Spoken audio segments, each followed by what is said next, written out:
What it is, folks, your homeboy First back again with another Put It On Some exclusive as we continue to ask the question, who's the GOAT QB? Now, as I've said before, I know the mainstream media try to say this is a closed case, that the discussion is over. But I keep telling y'all that football is the ultimate team game. So based on that, I believe that the question is more complex than mainstream media likes to portray. You feel me? And y'all see whose resume we're going to be discussing down here today. Dan Marino, Miami Dolphins legend. You understand? Before it was Wade County, it was Dan Marino's town. You understand? Dan Marino, shoot, you probably still to this day is tit for tat and who they love more down there, D Wade or Dan Marino. You know what I'm talking about? But before we get into it, I will tell y'all this. This is sponsored by Statement Tees. That Statement Tees, every t-shirt you wear makes a statement. And I hope y'all can see the statement that I'm making right now on this very important t-shirt. Okay? This shirt is letting you know that I love someone who has autism to the moon and back. And I intentionally wore this shirt because Dan Marino has a son, who has autism, just like I do. If y'all really fuck with me for real, you know my beloved son, Amari, has autism. He's 11 years old now.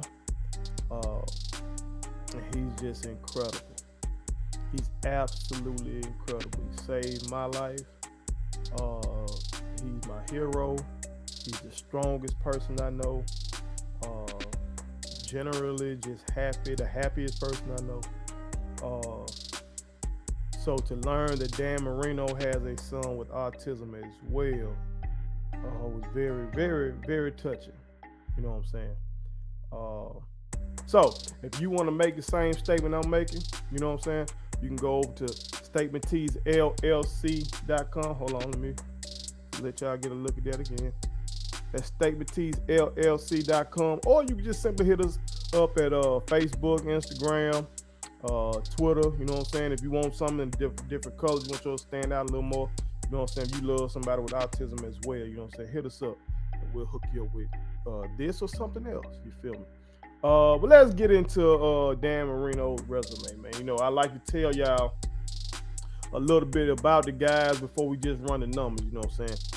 So let's get into it.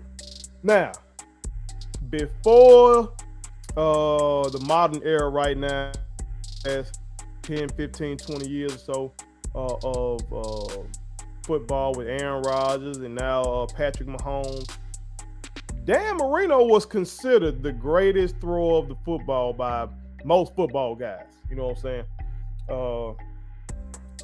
Outside of Aaron Rodgers and Patrick Mahomes, you know what I'm saying? But before them, I did hear people say, you know, John Elway, great arm. We know Brett Favre and his big arm. But Dan Marino usually was that guy that people talked about in terms of just pure passer. Who do you want as a pure passer of the football? Dan Marino was the guy who they brought up. Now, Dan Marino played 17 seasons, you know what I'm saying, all for the Miami Dolphins. That was 1983 to 1999. I found this interesting that he actually slid in the draft due to a bad senior season at Pitt. He threw a lot of picks that year. And some scouts even thought he might have been using drugs, you know what I'm saying?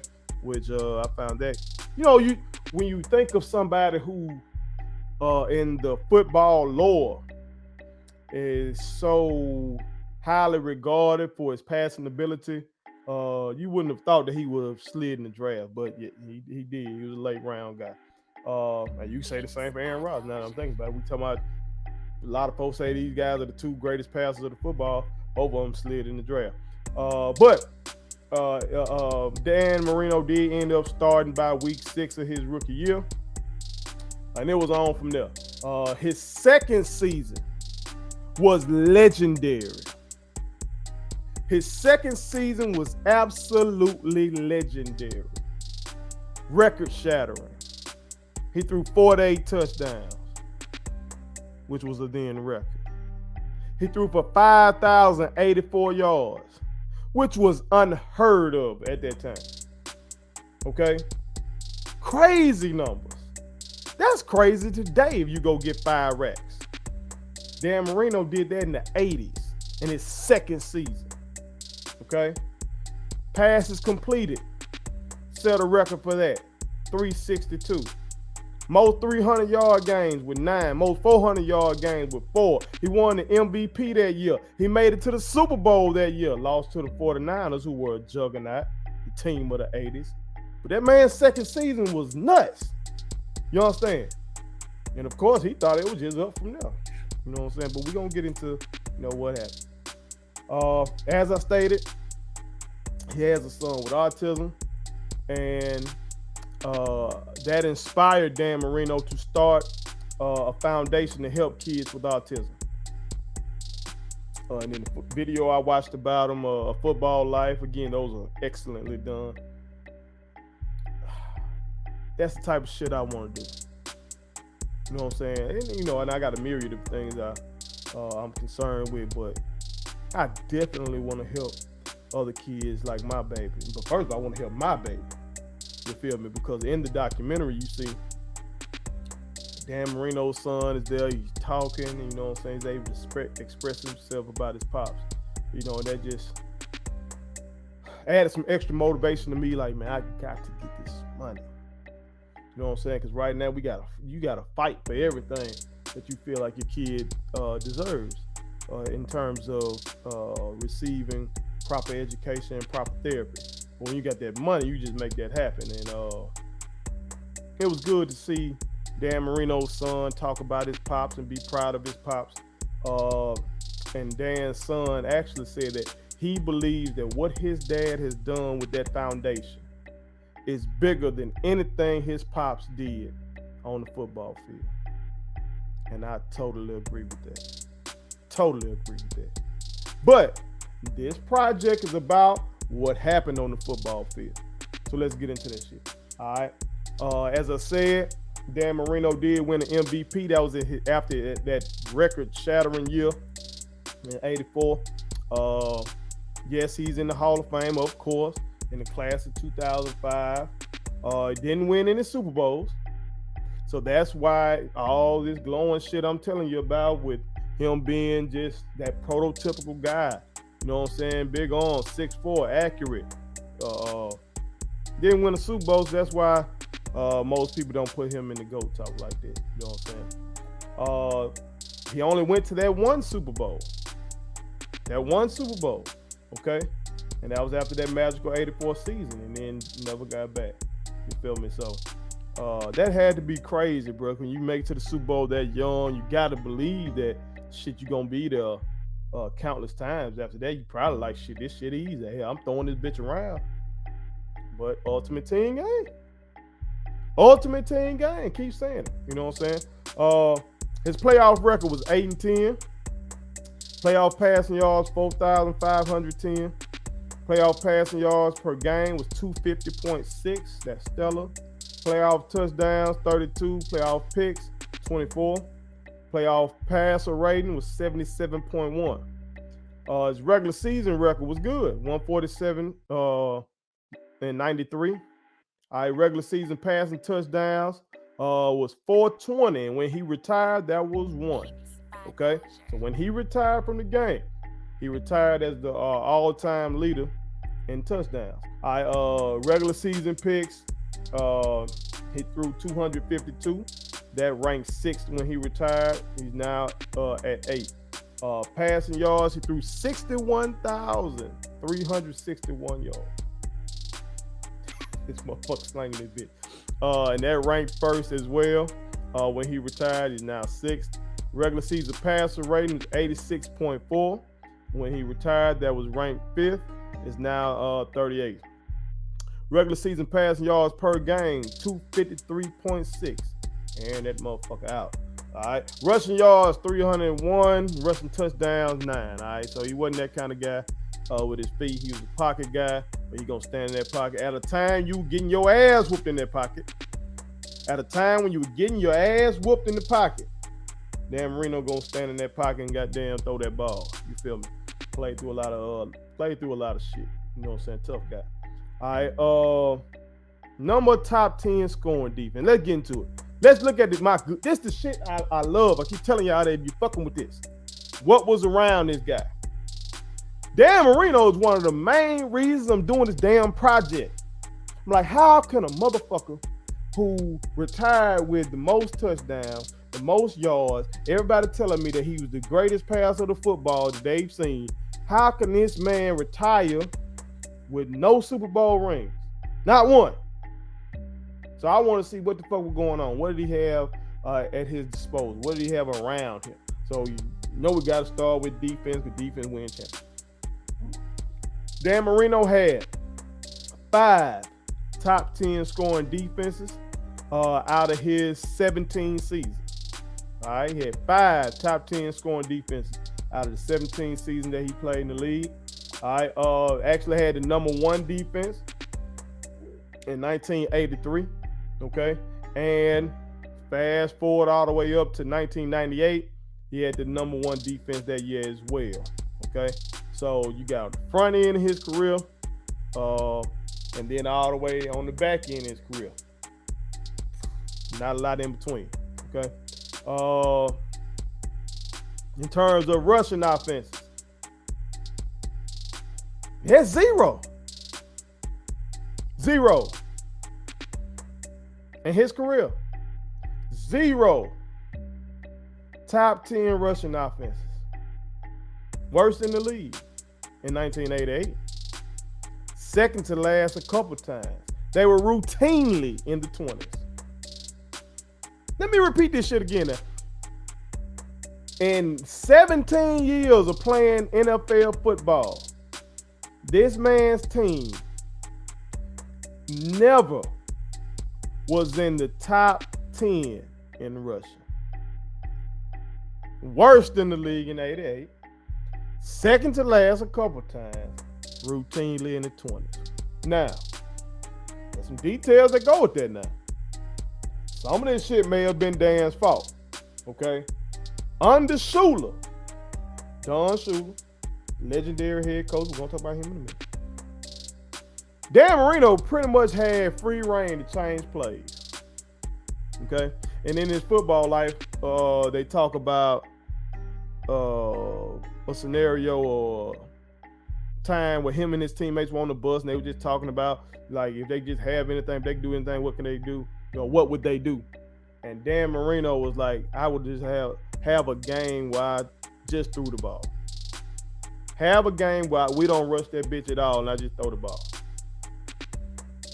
So that might be a reason why. He may have contributed to them not rushing the ball well. And again, I keep telling y'all, and this is old school.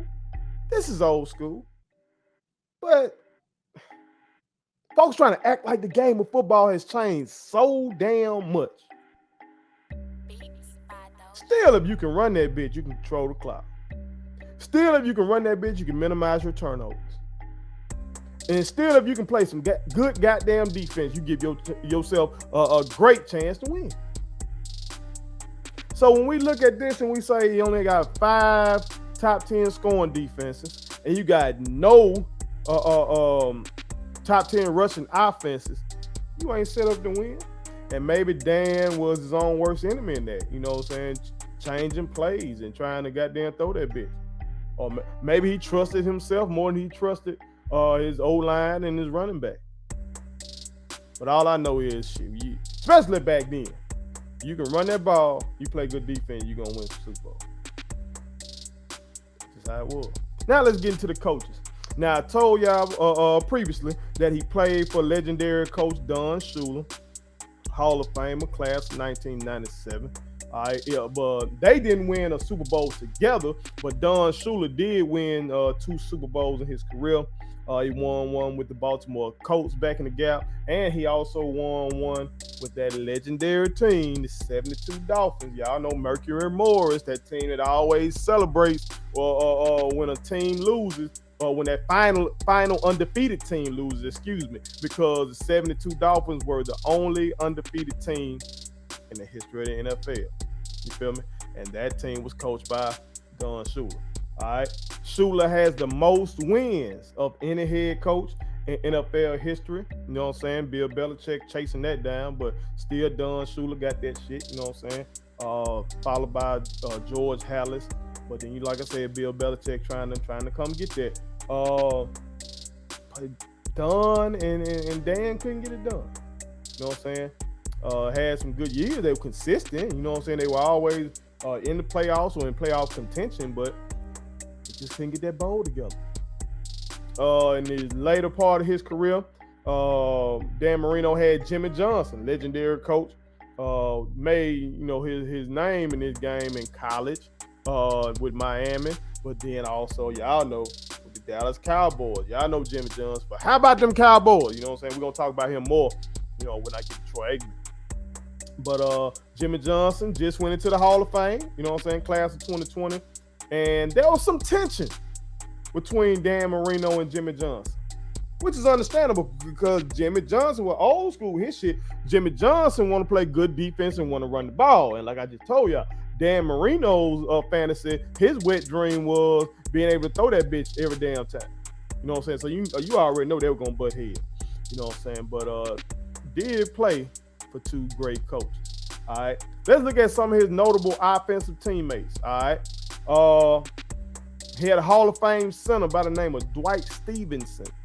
He played with Mourinho from 1983 to 1987, and he was considered the best center in the game at the time. All right, that's Dwight Stevenson.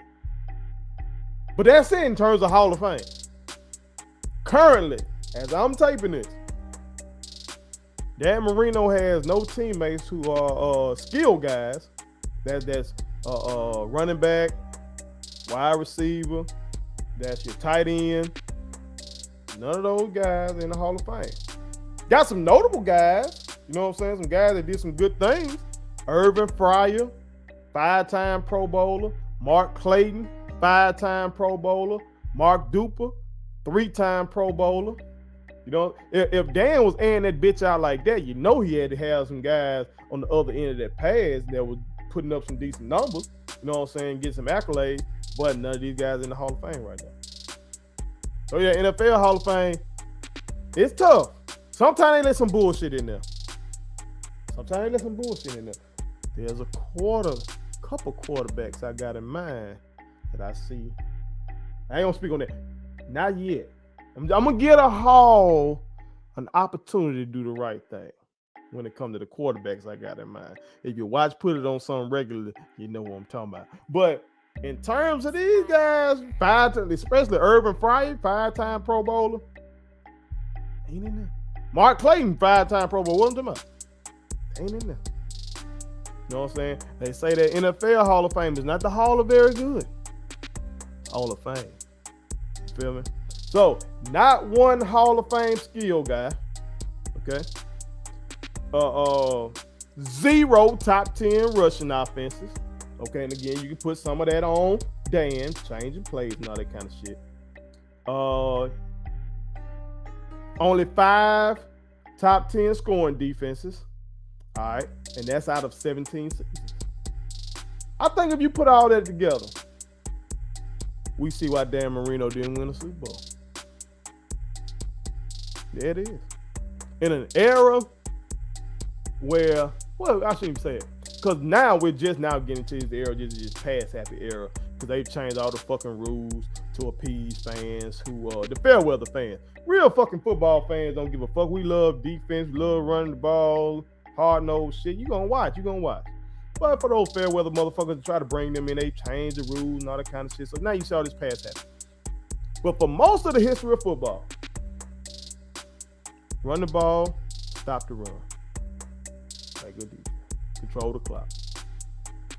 It don't look like Dan Marino's teams were able to do that.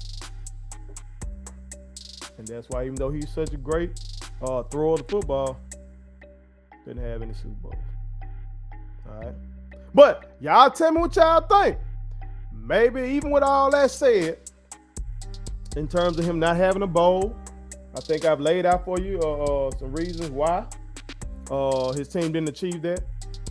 But maybe you still think, just based on his numbers when he retired, based on how his numbers are still holding up to this day, based on if you go watch the tape and watch this man throw the football, maybe you still think that he deserves to be considered as the GOAT.